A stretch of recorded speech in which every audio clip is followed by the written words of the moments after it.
Okay, just want to double check. The button on the red button on the back is not the top. Yes, it says record.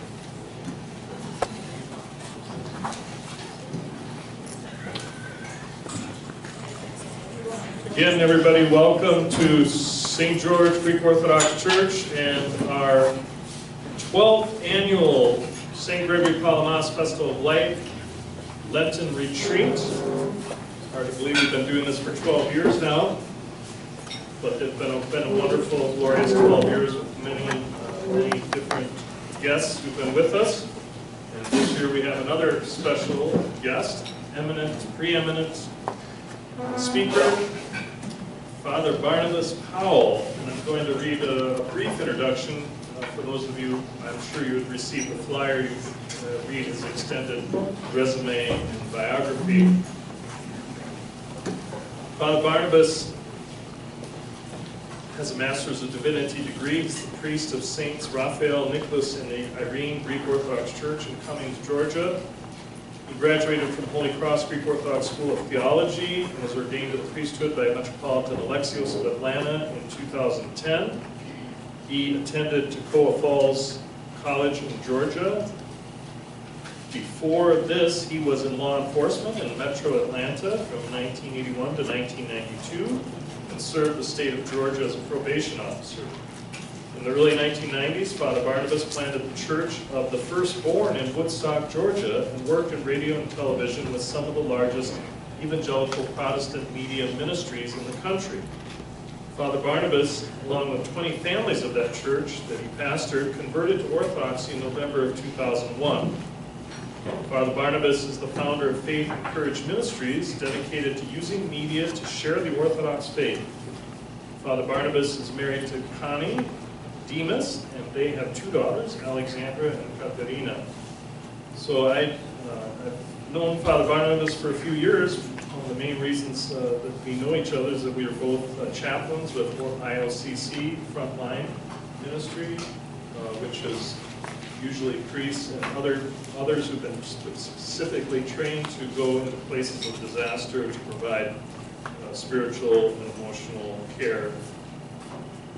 So you're going to enjoy Father Barnabas for the very least because he's a Southerner. He's got a little accent. Father Barnabas is going to be speaking this weekend, tonight, on the topic or the theme of normal, Orthodox, healthy church. Knowing the true faith in order to practice it truly. And tonight, he will be speaking specifically on the question of why Orthodoxy. So please help me welcome Father Barnabas Powell.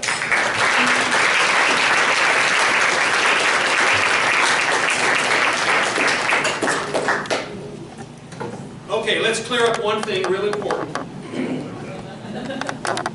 Y'all are the ones that talk funny. I talk like my mama. My mama don't have no accent. Y'all are the ones that talk funny. I've heard Garrison Keeler before. I know exactly what's going on. Number two, it is entirely too cold for human behavior. I left my precious Atlanta, Georgia, this afternoon at around 2 o'clock, and it was 76 degrees outside. When I landed in Minneapolis, Minnesota, it was 16. A 60-degree swing ain't normal, folks. It's not right. Something's wrong with that picture.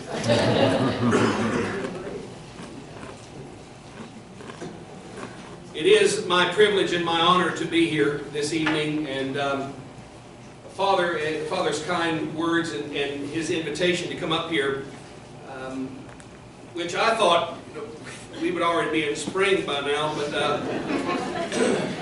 reminds me of when I went to speak in Maine a few years ago. The precious man that invited me to speak said, "Father, we have two seasons in Maine. We have winter and June." I suspect this far up above the Mason-Dixon line, I have all my paperwork in order, so if anything gets me in trouble, I can get back get back south as quick as I can. So. But it is my honor to come up here and be here at St. George. And I know that this is a pan-Orthodox gathering, which I think is really cool. Because if you can pick up from the last name, Powell is not Powellopoulos. It's Powell. And I'll tell you a story later on when I get started here in just a bit. This is all preliminaries, folks. Wait till we get into the meat of the stuff. I'll tell you a story about my first coffee hour after I converted to Orthodoxy, and I was approached by a precious yaya who was extremely confused. And we'll get to that in just a bit. But I want to also say that this weekend is about helping us appreciate the treasure that we have. How many of you are lifelong Orthodox? You don't remember when you were ever Orthodox? Lifelong Orthodox. Raise your hand. Don't be ashamed of that, folks. I'd trade places with you in 15 seconds if I could. Good, good. Now, how many of you are like me and got here as quick as we could? All right, so we have several converts, but we also have a lot of lifelong Orthodox. I don't like cradle Orthodox. I think that's stupid. Nobody's cradle Orthodox. Everybody, in fact, the truth is, everybody's a convert. Everybody's a convert. In fact, I plan on converting again tomorrow. I like converting. I want to keep converting until I get it right. That's my goal. The reality is, ladies and gentlemen, and we're going to hear this specifically more about this tomorrow. Tonight's more about my story. But the reality is that increasingly in the United States of America, those of us who have been blessed to have a lifelong connection to the Orthodox Church are increasingly leaving the Orthodox Church. The Orthodox Christian faith in the United States has one of the highest percentages of people leaving their church. In other words, they started out Orthodox, but they left Orthodoxy later on in their life. We have one of the highest, we have one of the poorest retention rates of any church in the United States. The Hindus are number one in this country. They retain most of the people that start out as Hindu. The Mormons are second. The Jews are third. A full 50% of people who start out Orthodox in the United States will not stay Orthodox. Now, gang, I love you. There's two things I don't want to hear from you tonight, or tomorrow. Number one, oh Father, you converts, you know more about the faith than we who grew up in it. Don't say that to me. It makes me nervous. I just got here, and if I already know more than you folks who've been here this whole time, you can trace your lineage back to St. Paul at the Areopagus, for heaven's sake. We need to push the panic button. Something's wrong. And number two, please don't say, well, Father, that's just the way it is. There are 7 words that are the defining words of a dying organization. We've never done it that way before. Those are the 7 words of a dying church. And so, what's the key here to unpack this and to reverse this? It is nothing less, ladies and gentlemen, than each of you sitting in your chairs beginning to appreciate and unpack and value properly the treasure you have been dropped in your lap. And until that occurs, then ladies and gentlemen, I love you very much. Just met you. You seem to be sweet people. You're going to continue seeing your children leave and not come back, and your grandchildren leave. If that's okay with you, that's fine. For heaven's sake, clean the building up, because only a Jewish group or a Muslim group is going to want to buy a building with a dome on it. So get ready to sell the building in a few generations. Sometimes the mule needs a 2x4 right between the eyes before you get his attention. Everybody awake now? So I wanted to give you a little bit about my story and talk to you a little bit about how in heaven's name a Pentecostal preacher became a Greek Orthodox priest. I'm convinced it's because God has a great sense of humor and thought to himself, let's drop this in the middle of all these precious Greek people and see what happens. I find that funny. I don't know about anybody else. But I think it's great. So, we're going to start out here, and let's pray that this, that my technology is working. Yay. Before we get started, I want to give you a little taste of how I grew up and the world that I grew up in. Oh. There we go.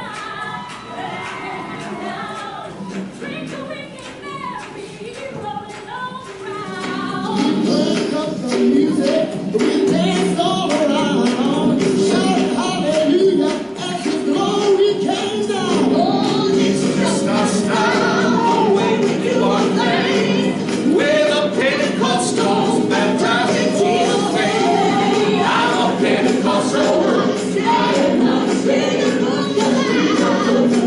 We are still the same.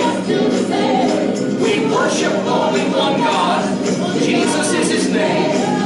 We are apostolic in every way.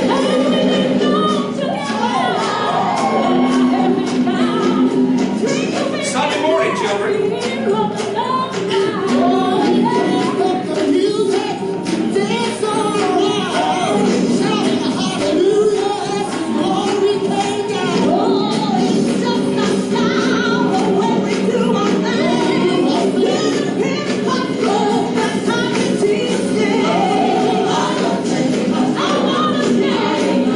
Notice the diversity of the crowd.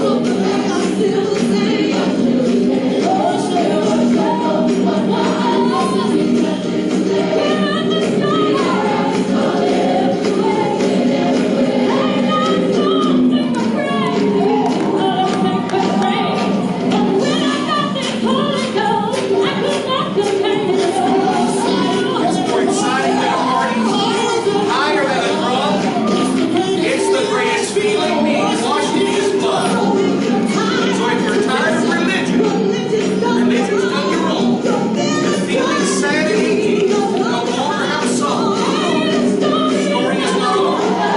Things for you can change.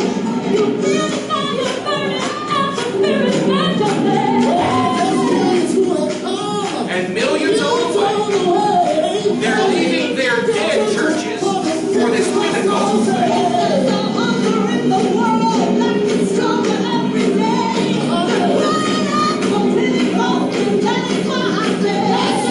I'm a Pentecostal. All right, that's enough of that.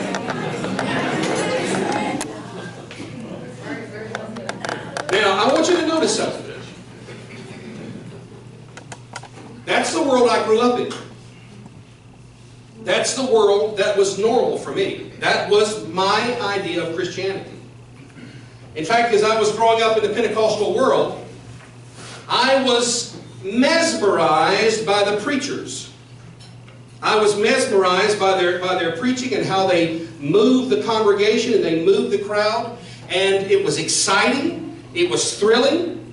We'd preach on the streets and lead people to Jesus and do all of that kind of stuff. And that's the world I grew up in. That was normal Christianity for me. I venture to say that if that were to be something that happened on Sunday morning here at St. George, there'd be some folks wondering what building they were in. But you've got to understand something, dear ones.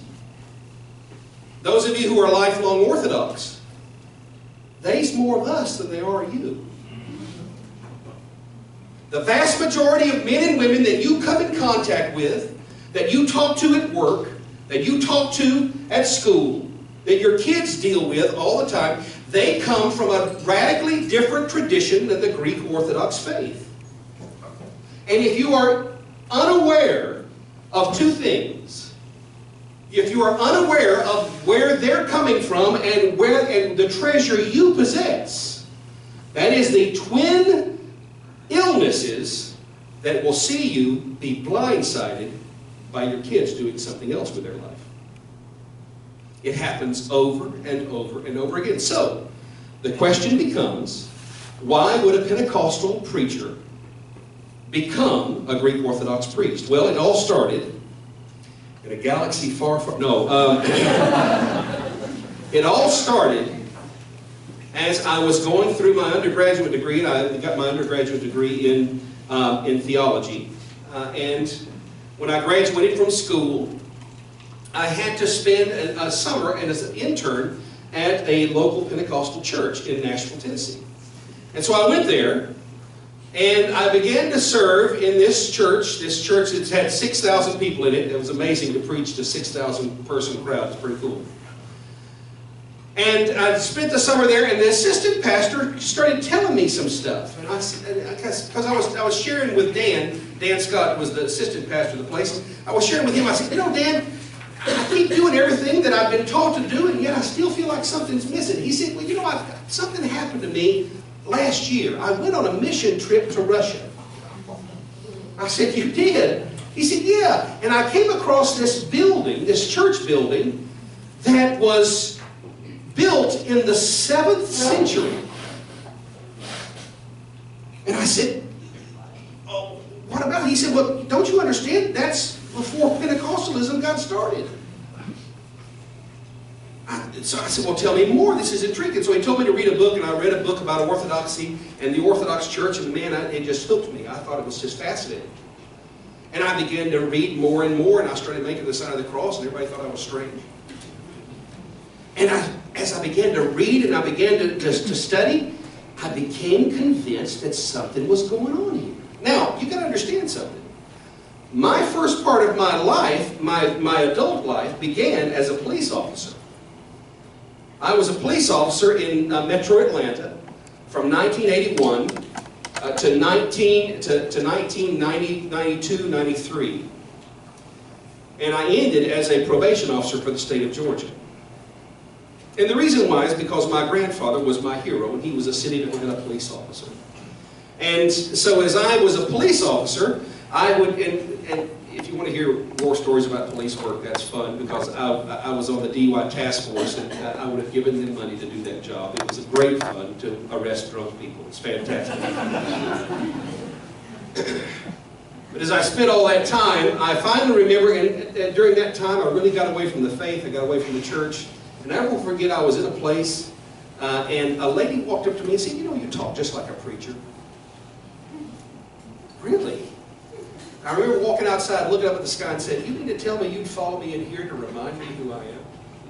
That's pretty cool. So I went to school and got my theology degree, and when I graduated, I planted a church in Woodstock, Georgia. And during that time, I also began to do what I came to love a great deal, and that was Christian media. I worked in radio and television. I had a consulting business that I consulted with some of the largest evangelical Protestant media ministries in the country. I don't know if you know any of these. I'll drop a few names. If you know them, great. If not, pretend you do. Make me feel better. Dr. Charles Stanley of In Touch Ministries is somebody that I worked for mostly. Chuck Swindoll and also Jim Dobson in Focus on the Family. Oh, okay. Focus on the Family. Got that? Okay. Yeah, well, I did some work with them, mainly radio and television, and mainly Dr. Stanley and In Touch Ministries, where I did promotions and public relations for him. But just to give you a little aside, gang, and to tell you the world that I came from, In Touch Ministries is the media ministry of Dr. Charles Stanley. He's the pastor of First Baptist Church, Atlanta. And his annual income, just from the media ministry, the radio and television and print stuff that he does, at that time was $72 million a year. That was the annual income of that one media ministry, and Dr. Stanley's ministry was considered a medium-sized ministry. The folks at Focus on the Family, we normally brought in $200 million a year. Now, do you understand that at $72 million a year, that one Southern Baptist media ministry's budget is larger than all of the Orthodox jurisdictions' budgets combined for everything that we do in the Orthodox Church? So because of that, that's the world that I came from. That's the world that I worked in. I would go to national religious broadcasters and see all the stuff that's going on. And it was an amazing part of my life, planting this church and then doing this media work, radio and television, that became something of a real passion of mine, Because I saw that by using media and using it well, I could move people to action. They would respond. And they would start doing things. And I thought, well, this is fantastic. This is exactly what we ought to do. So as I was pastoring this church and growing this consulting business, it became very successful. But as I began to pastor this Pentecostal church in Atlanta, Georgia, actually we called ourselves an evangelical church with charismatic distinctives. Isn't that cool? It means nothing at all. It means nothing at all. But it's good marketing. You know what I'm saying? But we had the praise band, and we had the smoke machine, and we had the lighting, the lights on the stage, and all that kind of stuff. And we were about to launch a TV ministry and all this kind of stuff. And yet, with all of that success, there was a gnawing, nagging emptiness inside of me that began to really bug me a lot. Wait a second, I'm doing all the stuff they're telling me I'm supposed to do to really feel excited and really do this well and be an on-fire Christian, be a successful Christian minister, and something's missing.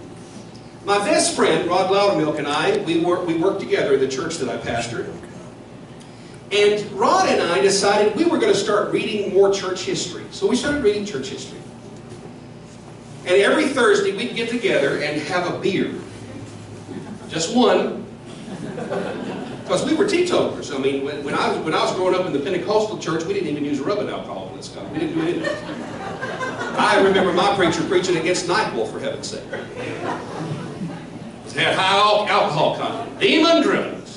So, just humor me, folks.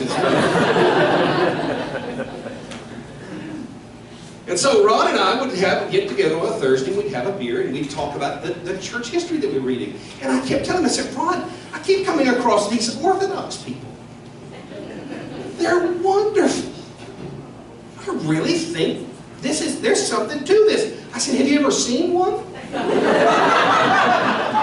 And he said, no. I said, well, maybe they didn't make it. Maybe we got to restart. I think we have to restart this. I think this is the way it's supposed to be. Well, it ain't like y'all come got us. Did you? You sat there in your little Greek churches eating your baklava and sitting around in your little ethnic ghettos thinking, oh, isn't it wonderful, we're all together. As you dwindle to nothing. How's that working out for you? Good? I like that, huh? Or Russian or Serbian or whatever fits your story. Well, fortunately, just right after that, we met some Orthodox people, thank God, so we didn't have to restart the church, that's a positive thing. And we began to do more and more study, and we became convinced that the Orthodox faith contained the fullness of the Christian faith. Now, let me tell you what I mean by that. We'll talk more about this tomorrow, but what I mean when I say that the Orthodox Christian faith contains the fullness of what it means to be Christian, I am not saying we're right and everybody else is wrong. That's a dumb thing to talk about, because it isn't so. It's not true. It's not about being right or wrong. It's about being complete, well-rounded, healthy, mature, grown up. All of the resources necessary for a human to enjoy being with God is contained within the Orthodox Christian tradition. The sad reality is that many who have grown up in the Orthodox Christian tradition don't know that. And they don't know what that means. And because of that, they can't give their children what they don't themselves possess. So we became convinced that in the Orthodox Christian tradition is the fullness of the Christian faith. That whatever a human person needed to become a healthy human being, a regular human being, a real human being, a human being that could enjoy eternity. Because, gang, you need to understand something. Everybody in this room is going to live forever. Everybody in this room is going to live forever. Everybody outside this room is going to live forever. We're in Lent, right? We're heading towards Pascha. What do we celebrate at Pascha? Resurrection of Jesus Christ. What do we sing? Christ is risen from the dead. Trampling down death by death for a few of us. No, wait a second. Trampling down death by death, and on those in the tombs, bestowing life. You're going to live forever, honey.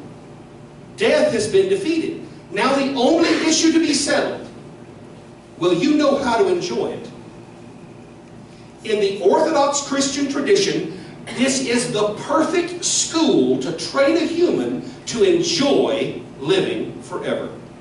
Those who are not trained that way will call where they are hell.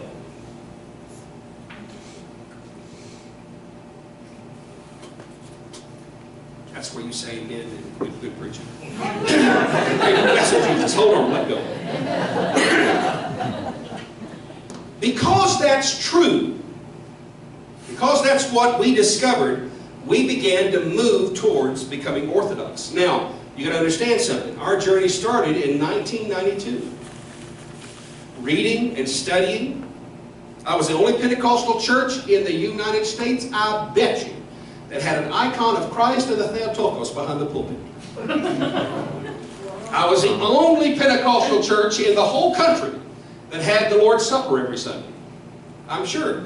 And we would sing, Holy God, Holy Mighty, Holy Immortal, have mercy on us. I thought what we could do, I know what we'll do. We'll mix them together. Swing and a miss. I tried. Oh, God. You're talking about a train wreck, honey. Lord have mercy. We had just bought a building, and I told the folks as I was doing this, I said, folks, please don't leave skid marks in the parking lot. We're going to have to sell this building because we're not going to be able to keep it because everybody's leaving after me talking about all this Orthodoxy stuff. So we had hundreds of families in this church I was pastoring. And as we were talking about Orthodoxy, in fact, the key that was the straw that broke the camel's back is my assistant pastor in the church that I was pastoring said to me, he said, Brother Powell, you keep talking about this Orthodoxy stuff. Why don't you at least let us have a Pentecostal preacher come in here and run a revival? And give us kind of an equal time. You keep talking about this Orthodoxy stuff. And he said, you know, I think Orthodoxy is right, Brother Powell, but I don't think it's marketable.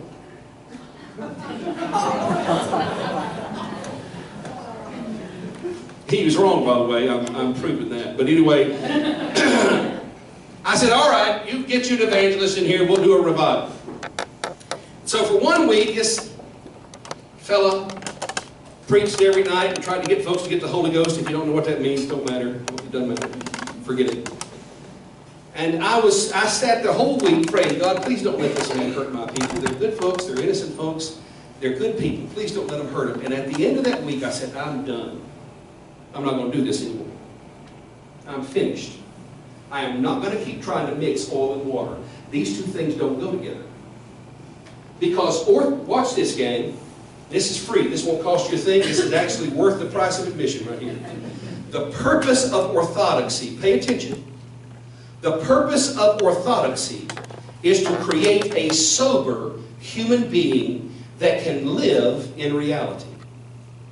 Unfortunately, the purpose of most American Christianity is to create a delusion that everything is fine without ever having to deal with the deep darkness in our own hearts. Amen. That's, amen, sister. That's right. Bless her, Jesus. Hold on. Let go. But I want you to consider that for a moment. The purpose of Orthodoxy is to create a sober human being that can look at reality like it really is. But for most of American Christianity, whatever flavor it might be, it actually feeds a delusion that I'm saved, I'm done. I mean, it's amazing. It's like magic. 3 seconds before I said the sinner's prayer, I wasn't saved. 3 seconds after I said the sinner's prayer, I'm saved. What a deal. There's a problem with that, though, gang. You got to live a life afterwards. How are you going to do that? Who's going to teach you? Folks, it's not because any of these folks are insincere or mean or not good or They're bad people. They're not bad people. They love God. I loved God when I was a Pentecostal. I loved God. But I was drawing final conclusions about issues that I didn't have all the facts about. I knew a great deal about the church in the book of Acts. I knew a lot about the Bible. I remember when I was in Greek Orthodox Seminary in Boston, Massachusetts. I had this one kid come up to me one time and he said, "Barnabas, man, I wish I knew the Bible as well as you." I said, "Brother, you do." He said, "No, I'm a cradle Orthodox. I'm just a Greek. We don't know the Greeks. We Greeks don't know the Bible. We don't know anything about it." I said, "Brother, you know tons about the Bible." "What do you mean?" I said, "Do you know the Divine Liturgy?" "Yeah." He had a beautiful chanting voice. He's from metropolis of Chicago. All the best chanters come from metropolis of Chicago. You know, they have no idea what they're saying, but they can sing.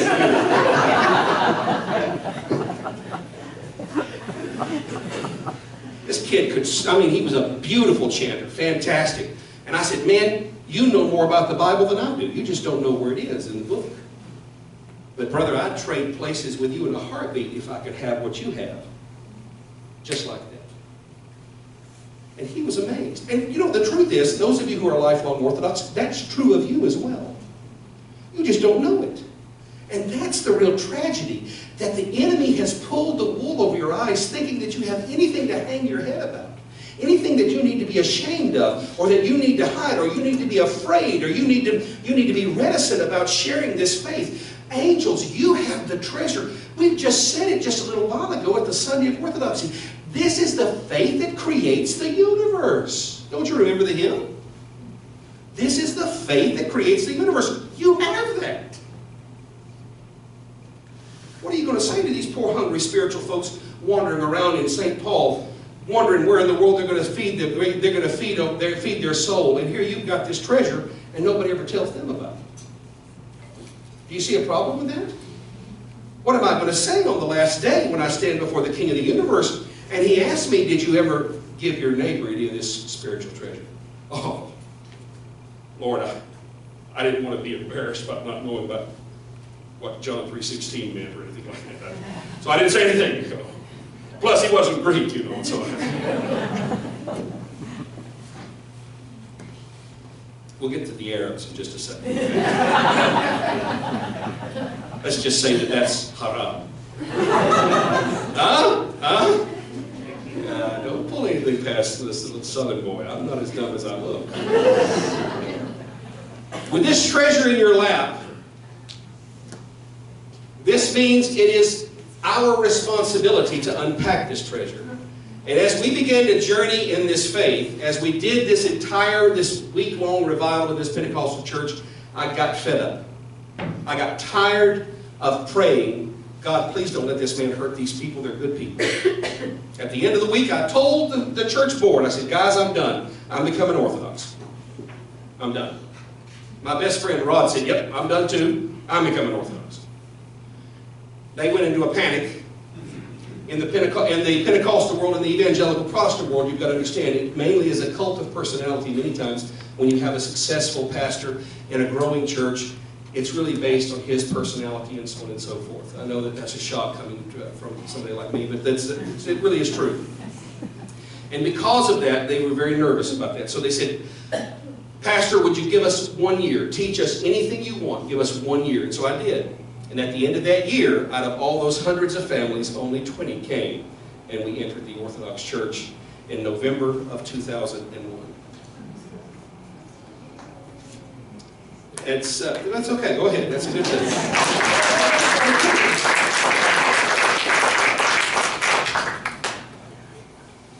When I converted to the faith, my spiritual father, who was also a convert, told me, he said, "Now, Barnabas," he named me Barnabas, by the way. My mama still calls me Chuck. And no, you can't call me Chuck.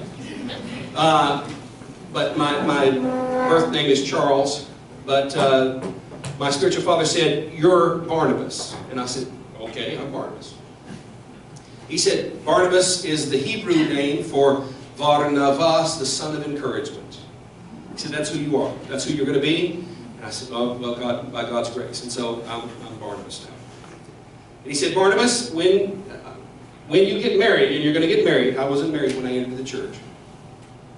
When you get married, you cannot marry another convert.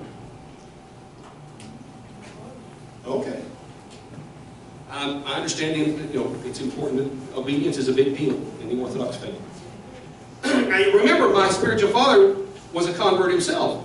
And I said, so, Father, I'll do what you tell me. Can you tell me why? He said, sure. She will know in her bones what you just know with your head. And you will be able to explain to her why she does what she does. And now here's the money quote, honey. He looked at me with a serious look on his face and he said, Barnabas, these two worlds will not survive apart.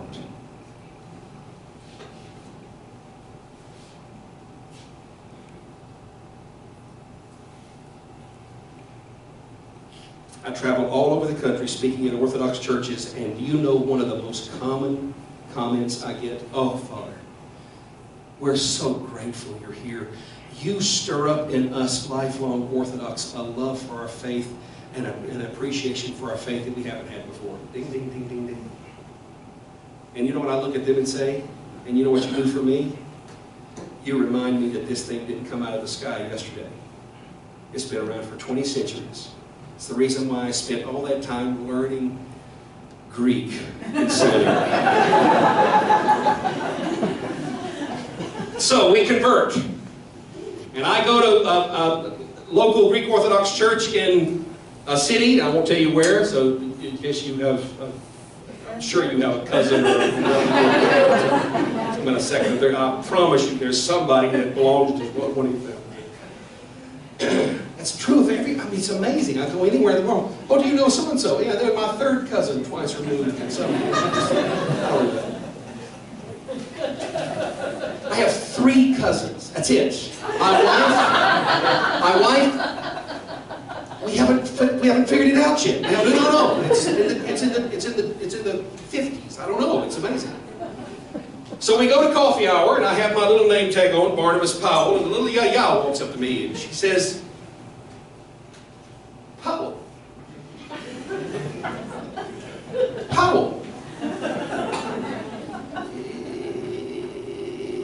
It's not a Greek name. I said, no ma'am, my family is Welsh and Irish.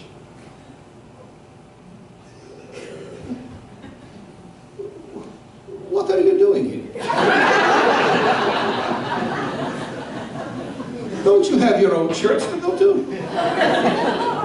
Now, gang, fasten your seatbelts.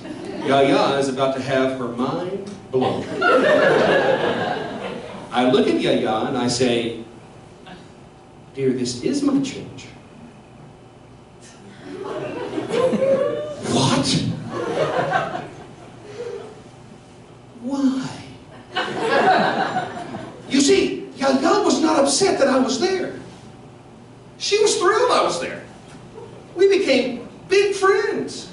She wasn't upset that I was there. She was happy I was there. She was just confused. She told me later, she said, Barnabas, I have to be here. I'm Greek. I have no choice. I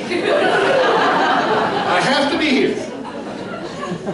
I can't do anything else. You can do anything. Why would you do this? And it was absolutely wonderful to tell Yaya why this treasure was so valuable to me. I'm not going to speak forever tonight because I'm tired. And it's cold. At least it's not snowing, thank you, Jesus. The devil's dandruff is not my friend. I don't like it.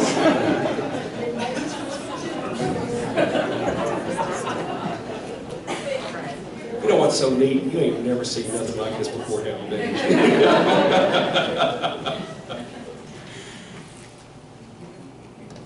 The thing that really brought home to me why this treasure is so valuable, my best friend, Rod Loudermilk, he and I had been best friends for 25 years. Rod was a little older than me, and a few months after we converted, we found out that Rod had a brain tumor. And we said, okay, we're going to do the work. And so for 18 months, we fought to try to kill this cancer. We did surgery, we did chemotherapy, we did all kinds of radiation, we did all kinds of stuff. After 18 months, we thought we had it beat. And then we found out that a tumor had been growing behind what they had taken out and they hadn't seen it. And it was in the deeper part of the brain. I got a phone call. By that time, oh, by the way, I need to tell you this story before I finish this other one. When I converted to the faith, all of my clients at my evangelical Protestant Christian media company, sayonara. They didn't hire me anymore. I needed a job. I couldn't pastor anymore. I mean, you know, I'm not a Protestant anymore, so I couldn't pastor the church anymore. And so I got online and thinking, well, the Orthodox Church must be using media for the faith. And so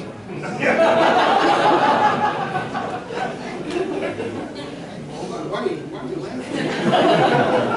You know where this is going. So I get on there and I finally find one thing. One! Orthodox Christian Network in Fort Lauderdale, Florida. Father Chris Metropolis. So I emailed Father Chris. Dear Father Chris, my name is Barnabas Powell. I'm a recent convert to faith. I've been doing Christian media for the past several years. If you need any help, just please let me know. So, this was in the days of AOL. Some people still have AOL. Do you know that? That's bizarre. Have you ever heard of Gmail, for heaven's sake? Come on. Anyway. So I send the email, and it was in the days when I still had AOL, and then the little voice would come on, you got me. And so 15 minutes later, you got me. And it has this big exclamation, red exclamation mark. And I open it up and it says, call me at this phone number right now. So I call Father Chris. Father Chris, this is Barnabas Powell. Can you be here tomorrow? Well, sure, of course, yeah, I can come down. So I went down to Fort Lauderdale, and he and Spiro Babodis, now Father Spiro, were the whole thing. They were all the Orthodox Christian Network was at that time. In 2002, by the time I got around to talking to him, and so we were talking over lunch, and he said, "Well, Barnabas, how much would it cost us to hire somebody like you?" It's a fair question. So I said, okay, Father Chris, I'll just write down what my income was in my business. I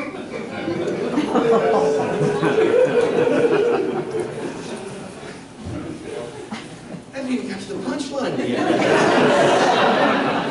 You're reading ahead here. So I wrote it down on a piece of paper, slid it over to him, and all the color left his face. And he was silent. He said, Barnabas, that's our whole budget. I said, well, Father Chris, you're in luck. I need a job. So we negotiated something, and I began to work down there. And that's where I met my presbytera, Connie. Presbytera is first-generation Greek-American. She failed kindergarten because she didn't know enough English. Good little Greek girl. Family was from Karpenisi. Karpenisi.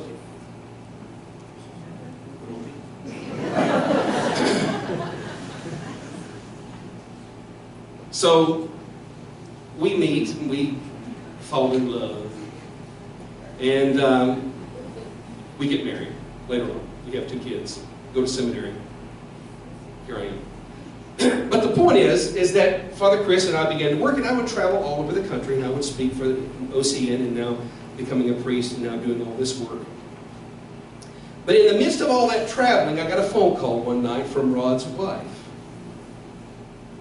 And she said, Barnabas, Photius, that was his name that he took when he came to the church. Photius says he's not going to go back to the doctor. I said, okay, let me talk to him. So he got on the telephone and he said, hey buddy, I sure do love you. I said, man, I love you too. What's the story? And he looked at me and he said, Barnabas, this medicine isn't going to help me. It's only going to prolong my pain. I'm done. I'm tired. I said, okay, I'm on my way home. I got there on a Monday night, walked into his bedroom where they had set up a hospital bed, and he smiled real big and said, hey, buddy, I sure do love you. I said, I love you too, man. And he said, you know what's really great about all this? You remember why I was telling you the story about why you should value this faith, what it really dawned on me why this was so valuable. This is the moment. I said, Roddy, I need your help, buddy. I don't know what the world looks like without you in it. You've been father and brother and friend and confidant and best friend for me for 25 years. And I know you're going to die. He said, yeah, that's what's great. I get to die in the arms of the church.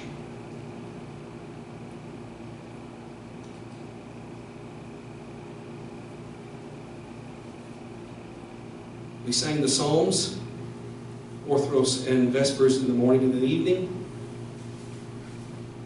On Tuesday, on Wednesday, he went into a coma. On Friday, he was with the Lord.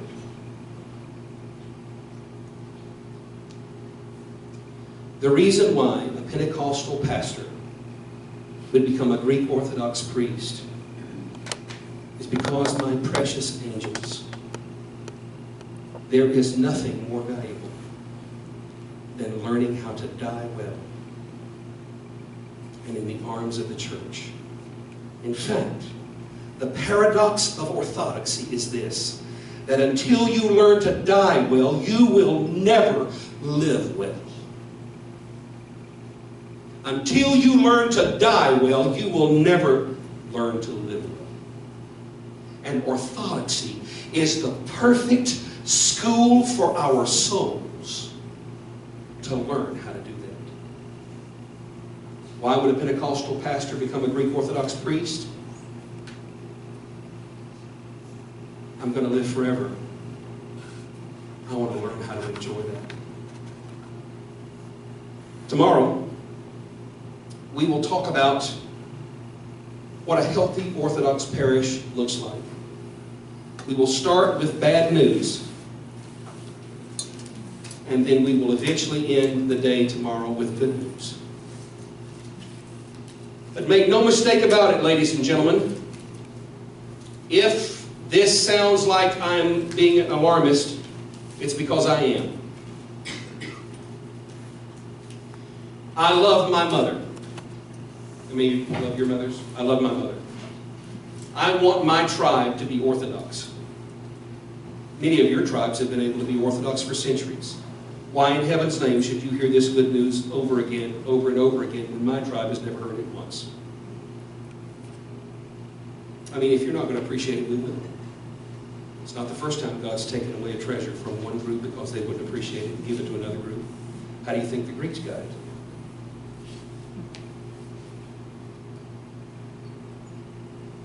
If I sound like an alarmist, it's because I am. Our house is on fire. And if, in dragging you out of the burning building, I pull your shoulder out of the socket,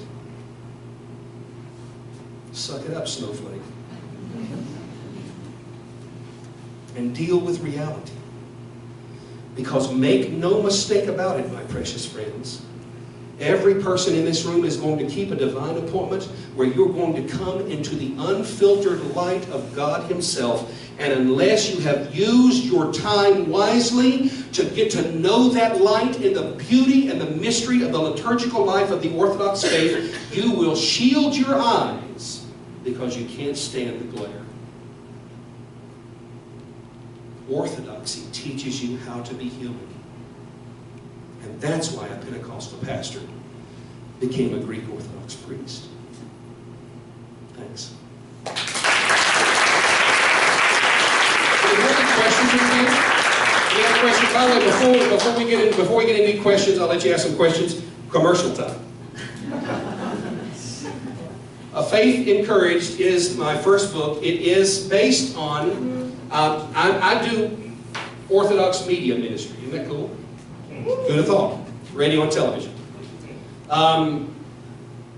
Faithandcourage.org is the place that you want to go to find out what we're doing. And you can look that up. But this is my first book, and it's based on the daily devotional that I put out every day, Monday through Friday. One of the things that I have discovered is to help people to really appreciate their faith, is to connect their faith between Sundays to their everyday life. And that's what a Faith Encouraged is meant to do. It's meant to help you get your orthodoxy out of a Sunday-only mentality and put it in through Monday through Saturday. And so this is a daily devotional that you can start anytime. And it's not dated. You can start day one and go through all of that time. And it takes you Monday through Friday. It gets you between Sundays to keep you focused on the faith. They're $19.95. You can give it to the bookstore and everything will be fine. But I want to encourage you, and I'll sign books. If we have some time tonight, I'll sign a few if you have that. But mainly we'll be doing a lot of signing tomorrow. Now, gang, unfortunately, my time here is going to be done tomorrow. I've got to fly back to Atlanta so that I can be in my parish for Sunday morning. So tomorrow's going to be very full.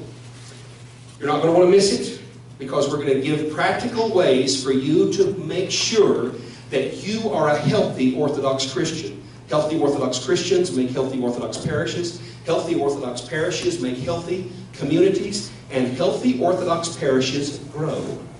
Period. Full stop. End of discussion. It is healthy Orthodox parishes don't try to grow. They don't need to. They naturally grow. Just like when your body is healthy, it grows. My body is very healthy here. We're going to talk about that tomorrow. We're going to start with bad news, and then we're going to go to good news. And we're going to give you practical ways to unpack the treasure of your Orthodox faith and stop taking it for granted, so that you have a treasure to pass on to those precious angels later. I appreciate it very much. If we have any questions or comments or anything, I'd be happy to entertain them while we can. Was this fun? I mean, did you enjoy yourself? Yeah.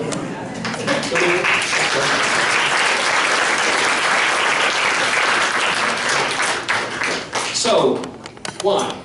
What did you get out of this time? Oh, I don't want that to people there. You'll see ahead. Did it go away? Go ahead. Yes, sir. I personally, I'm a convert to Orthodox Christianity as well. My name's Adam Zosima. Adam, God bless you. Thank you. I actually just graduated a Pentecostal inpatient treatment facility called Minnesota Adult and Teen Challenge. Wow, sure. Yeah, I'm sure you're familiar with that, right? All right, Teen Challenge started in Sure, you better believe it, yeah. All right, so, yeah, there we go. So I just moved here to Minneapolis to be in their leadership training program to work for this facility. Cool. And I'm finding it difficult because it's extremely more Pentecostal and charismatic than I had thought and hoped that it wouldn't be. Yeah. And I'm having a hard time connecting in a compassionate way with the individuals there. Adam, let me give you this, and this is free.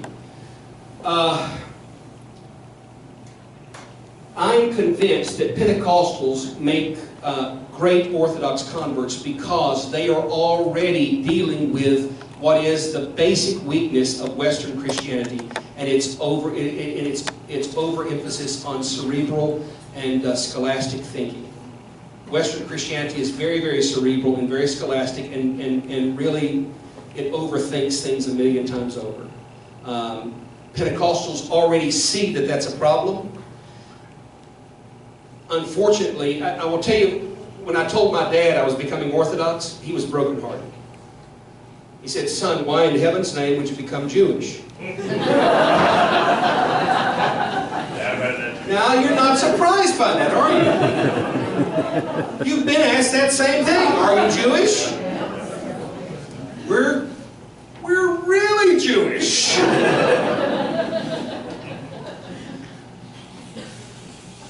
And I told my dad, I said, "Dad, the reason why I'm becoming Orthodox is because I finally found a faith large enough for the dignity of the human soul. And it's a fireplace for my fire." Everybody that hears me preach, everybody that hears me talk, Everybody that watches my stuff on the internet, or they listen to my stuff online, they say, Father Barnabas, you don't talk like any Greek Orthodox priest I've ever heard. Trust me, folks, I've heard a lot of Greek Orthodox preachers, and that's a good thing. Oh, come on, you know it's true. Boys couldn't preach out of a wet paper sack, for heaven's sake. I mean, they're good people, don't get me wrong. They're sweet folks. They just don't know what they're doing. That's okay. But it's a fireplace for my fire. And so if you can think about these precious people, they have this fire, but they have no fireplace, so they keep burning their huts down. It's wild. It's uncontrolled. It lacks sobriety. And because it lacks sobriety, it's destructive. Does that make sense? And so, if the discomfort can become compassion and even pity, you may be able to have a way to kind of give them the treasure that you have. Or at least share them something that helps them to keep from burning their house down all the time. The Lord's got a great sense of humor because I'm not much of it. I don't look like a soft, compassionate type of guy. Oh, good. Me and good brother, I'm ex-cop. Yeah, exactly. So we're perfect together. Peanut butter and jelly, baby. Peanut butter and jelly. I hope that helps. God bless you. Yes, ma'am. So, Father, my experience with, I guess, the more evangelical side of Christianity is Protestant groups, and they're kind of in your face. Right. Or you're going to hell if you don't convert. And I've always been really hesitant to, I feel like I'm always kind of going on that same level if I'm trying to tell people about Orthodoxy. Sure. So I go too far in the other direction and don't say anything. That's a common problem. And again, I don't blame you for not wanting. Don't adopt the same practices that these folks are doing. Now, that may sound strange coming from me in the way I've preached this evening, but you've got to understand something, that the point is to baptize what is naturally Orthodox. Because, folks, listen, everybody wants to be Orthodox. They do. They just don't know it yet. I mean, that's true. Do you know that the #1 way that we've grown our parish in coming is our Greek festival? 9 out of 10 of new families that come to our parish come because of our Greek festival. Do you know why? Because we don't do a Greek festival to raise money. We do a Greek festival to evangelize. What? Why?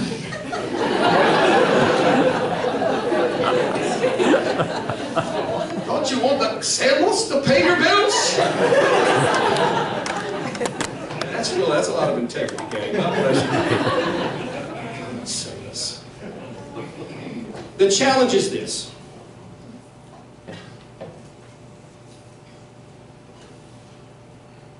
We can avoid making their same mistakes because what motivates us is not what motivates them. When you see them saying you're going to go to hell if you don't get saved, you're going to go to hell, blah, blah, blah. We have stuff like that in our own church. I mean, if you've ever read the Way of the Pilgrim, and when Pilgrim comes to make his confession, the starets, the wise elder says, son, why are you telling me all this stuff? You only have 3 sins. You don't love God, you don't love your neighbor as yourself, and you don't fear hell. That's pretty in your face. But the challenge becomes is that our motivation isn't the same as theirs. Their motivation is we've got to get people saved. Well, everybody's going to live forever. I'm not trying to get people saved. I'm trying to help people enjoy being saved. You're going to live forever, folks. But if you're not ready to live forever, you're going to hate living forever. The Orthodox Faith teaches you how to do that. That subtle difference in motivation changes everything. Because it sets me free now to be winsome in my sharing of the faith. And at the same time inviting them to come and see. Which is the greatest evangelism tool ever. When they have questions that you can't answer, because again, they're going to have questions you can't answer. That's okay. Say, hey, I don't know. Come and see. This isn't about getting your head fixed anyway. This is about getting your soul whole. You got to come and see. Because we're not trying to change anybody's mind. Because it's not their mind that's the problem. Does that make sense? So it's the motivation for evangelism that changes us. We don't evangelize for that motivation. But we do evangelize, and if you don't evangelize, then you're not a healthy Orthodox Christian. That's just what it is. You're going to be a witness to the world. The question is, will you be a good one? That's going to be the only issue. All right, who else? Anybody else comment? Yes, ma'am.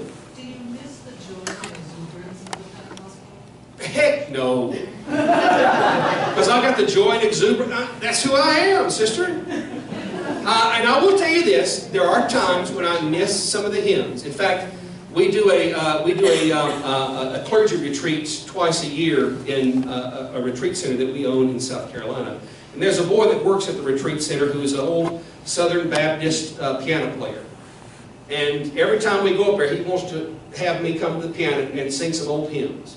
So we do that, and I never will forget, a couple of years ago, we were doing it, and I was just singing some old Southern gospel hymns, and when he was on the cross, I was on his mind.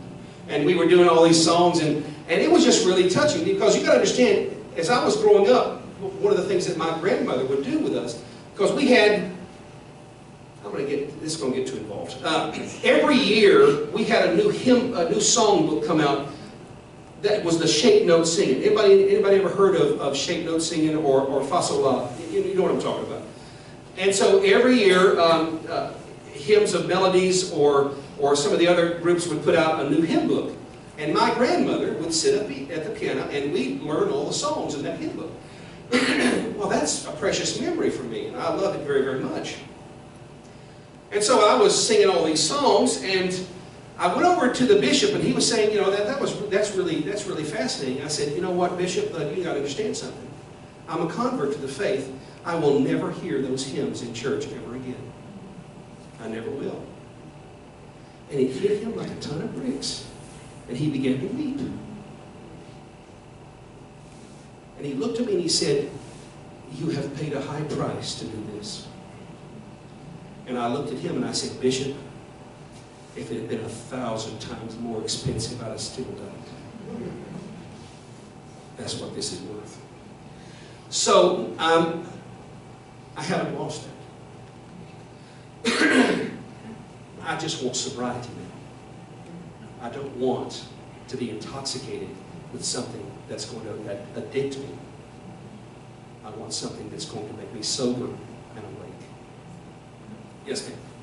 So, I brought both down. So I was curious. Love that dog. So I was curious, what do you think is the biggest inhibitor of people that join the faith? Because you said, I think 20 families joining you, that's fantastic. Yeah. What do you think those other 80 people, what stopped them? A million things. I mean, what am I going to tell my family? Nobody else in my family is Orthodox. One of the things that I had to struggle with was the feelings of my dad feeling rejected. What do you mean, son? The faith that I raised you in isn't good enough for you? That's a big deal. Especially, I mean, you're lifelong Orthodox. You know what it's like. I mean, if some of your children or grandchildren were to come to you and say, listen, I'm going to become a Buddhist or something like that, you'd say, wait a second. You see what I'm saying? So that's part of it. Another part of it is Romophobia. It looks Roman Catholic. I know a lot of things. I don't know much, but I know I know Roman Catholic stuff. So it looks Roman Catholic. So that's part of it. But you know what's interesting?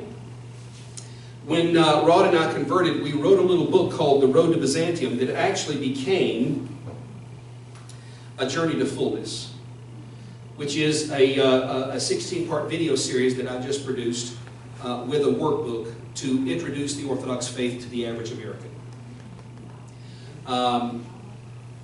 It's pretty cool, actually. I'm really thrilled about it. We spent about $120,000 to produce the videos, and we're very excited about the product. But we wrote what would become this booklet to explain to our family and friends why we became Orthodox. And it's fascinating. If I take some of the buzzwords out and just start talking about the faith, that God loves me, God's not my enemy. You may have many enemies in this world, but God isn't one of them. God loves you and wants you to be with Him. God wants you to God wants to make you like Himself. God wants you to make you Christ-like. You're nodding your heads. Oh, yeah, I like that. That's good, yeah. Because everybody wants to be Orthodox. They really do. So what hinders that is the misunderstanding and the stuff that they don't know, because what you don't know can hurt you. So that's the biggest thing. Part of it's cultural. One of the biggest things that we worried about, we didn't know whether we would be welcome in a Greek Orthodox church, because we weren't Greek. I'm not Greek. And gang, I love Greeks. I mean, come on, it's baklava and spanakopita for us. I mean, that's heaven. That's a full 50% of the reason why I converted. But and for my precious Arabs, kibbeh. Amen? Kibbeh? But we didn't know. Because out there on the sign is Greek Orthodox. I'm not Greek. That must not be for me. I mean, if you rode by a Korean Presbyterian church, if it said Korean Presbyterian, what would you think? That's for Korean Presbyterians. Wouldn't you?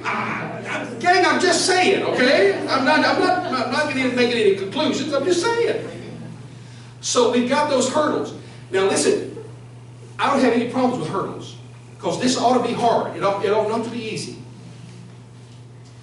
My converts have to spend at least a year as a catechumen before they can be received in the church in my parish. Period, full stop, into discussion. Because it takes a long time to shift thinking. And even then, even now, even with myself, I'm a priest for heaven's sake, and I'm still struggling many times with the shift of mindset, the metania necessary to develop an Orthodox phronema. That is extremely, it's going to take the rest of my life. Perhaps my grandchildren will have it. They will have what you have, this lifelong Orthodox experience. I never will. And I'm okay with that. I've made peace with it. And I don't want to be Greek. I'm happy with what I am. But I really do want to develop an Orthodox phronema. And it ought not, I don't have any problems with hurdles. That's a good thing. It's not a bad thing.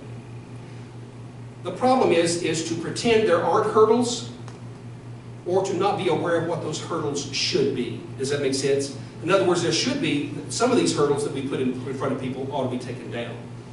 Some of the hurdles ought to be made higher. Does that make sense? Yeah. And it takes a spirit, it takes a purposeful orthodoxy to be able to discern between those two. Catalabete. Okay. For those of you who aren't Greek, listen, I spent 70 grand on my seminary education. I'm gonna use Greek. I'm gonna use it. I'm not gonna live long enough to pay all these school loans back. So I'm gonna use the words. Who else? We gotta wrap it up here soon. Yes, ma'am.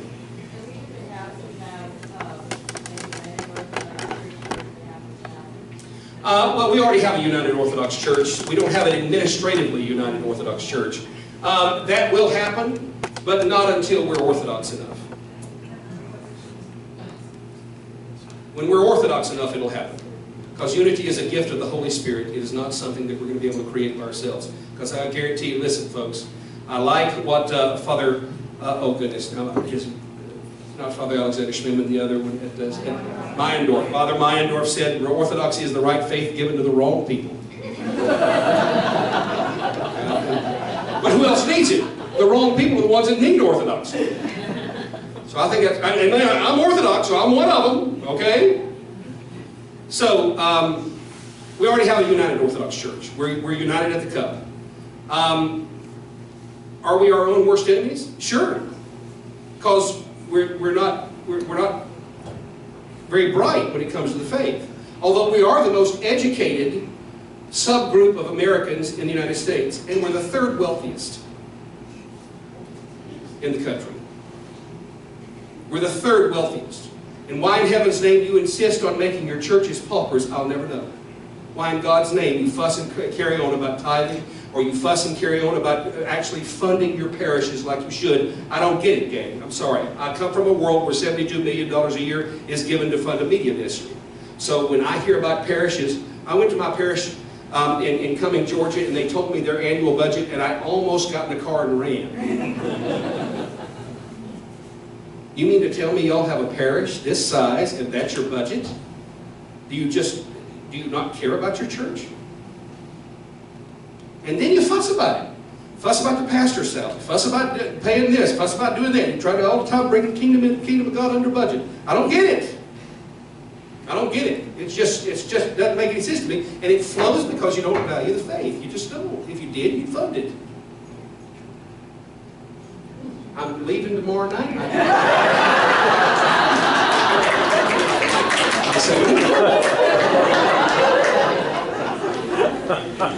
Is that too harsh? I mean, I don't mean it to be harsh. That's the reason why I mix all this stuff with the sugar and laughter now and again. You understand I'm doing this on purpose, right, honey?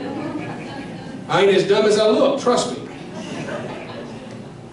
But if you value the faith, fund it. I'm not playing with you. If you value the faith, fund it. If you don't value the faith, then keep doing like you're doing, and you'll have museums here soon. And all the people will be dead, and people will ride by this building and they'll say, wonder what that used to be. Tell me I'm wrong. When we hear the bad news tomorrow, you'll find out what I'm talking about. Okay? All right, one more and then we're done. Good, we're already done. Stand up. Thank you so much. God bless you.